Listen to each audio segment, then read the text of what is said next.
सवाल इंडिया का कि क्या ये बात दुरुस्त है कि वहाँ पर जो आबादी तेज़ी से बढ़ रही है उसकी वजह से पता नहीं लग रहा कि ख़वातीन की वर्कफोर्स कम हो रही है?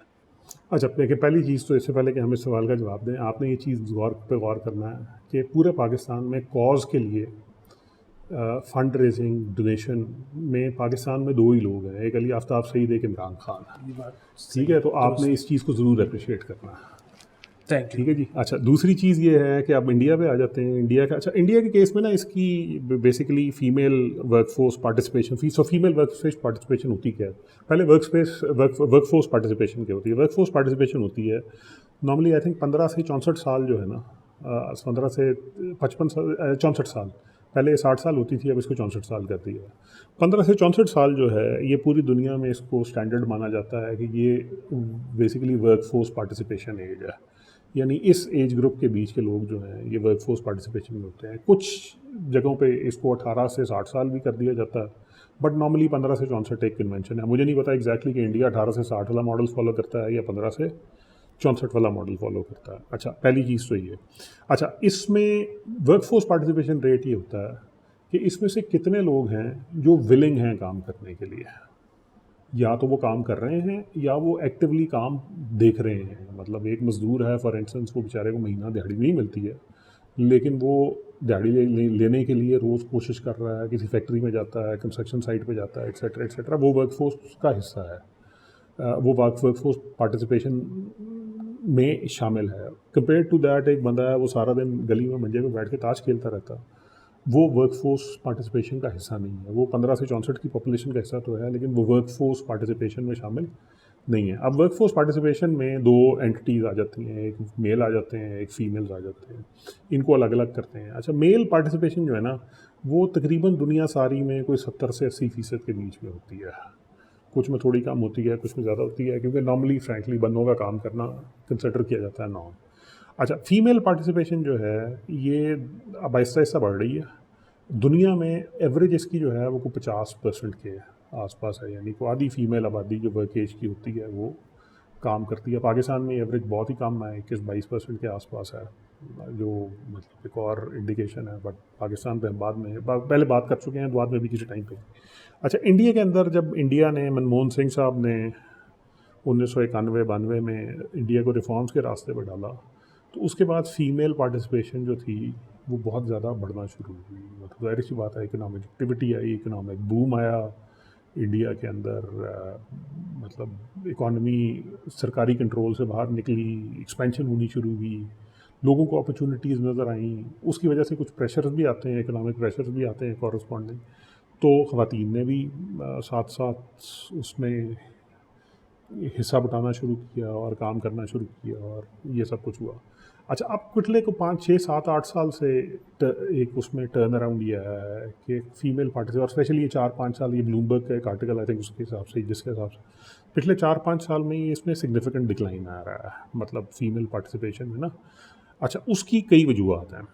अच्छा, उसकी एक वजह तो फ्रैंकली ये है कि जब इकॉनमी के अंदर कोई स्ट्रक्चरल इश्यूज आते हैं, स्टेगनेशन आती है जॉब क्रिएशन में, तो नॉर्मली ऐसी इकॉनमीज़ जो बहुत ज़्यादा मैच्योर नहीं हुई होती हैं, वहाँ सबसे पहले ख़वातीन को वर्कफोर्स से शिफ्ट किया जाता है। और उसकी वजह ये होती है फ्रैंकली, मतलब इनमें से अक्सर सोसाइटीज़ पैट्रियार्कल भी होती हैं, तो असम्पशन ये होती है कि बंदे ने तो घर चलाना, ये तो एक एडिशनल इनकम है।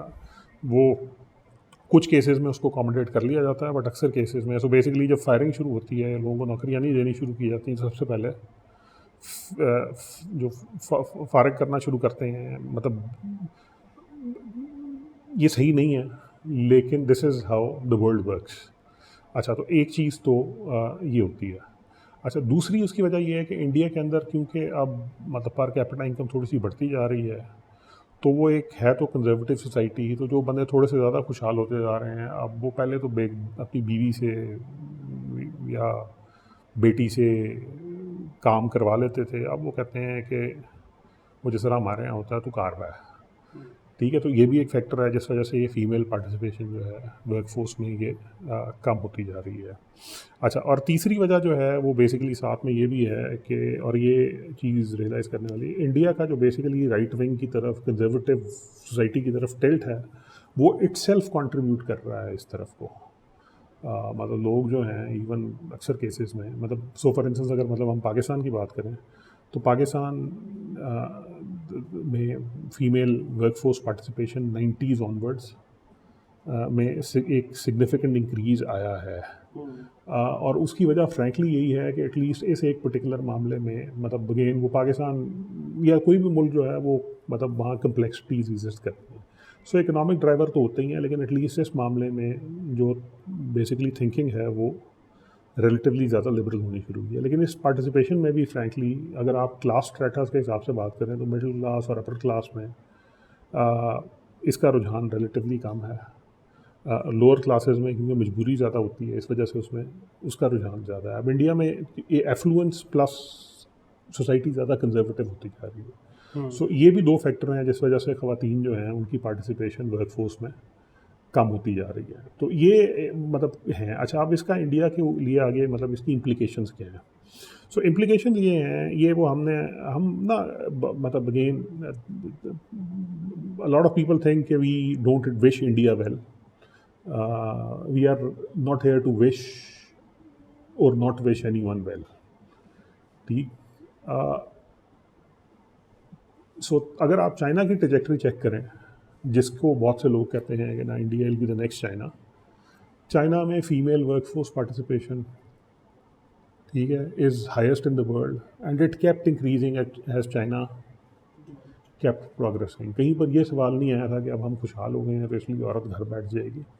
ठीक है, ये जो सोशल इम्पैटस है, क्योंकि अल्टीमेटली आपकी प्रोडक्टिविटी में सबसे बड़ा कंट्रीब्यूशन जो है वो नंबर ऑफ पीपल ही होता है, और टेक्नोलॉजी और people, these are the only two drivers of any economy strength. अगर ज़्यादा लोग काम कर रहे हैं, जैसे हम वो वर्कफोर्स पार्टिसिपेशन के हिसाब से बात कर रहे थे, so if bulk of your population that is working age contributes, अगर वो फॉर इंस्टेंस मतलब हम इंडिया की मिसाल ले लेते हैं, इंडिया की आबादी 1,40,40,00,000 है, हम अज्यूम करते हैं कि 90 करोड़ लोग जो हैं ये वर्कफोर्स पार्टिसिपेशन में होंगे।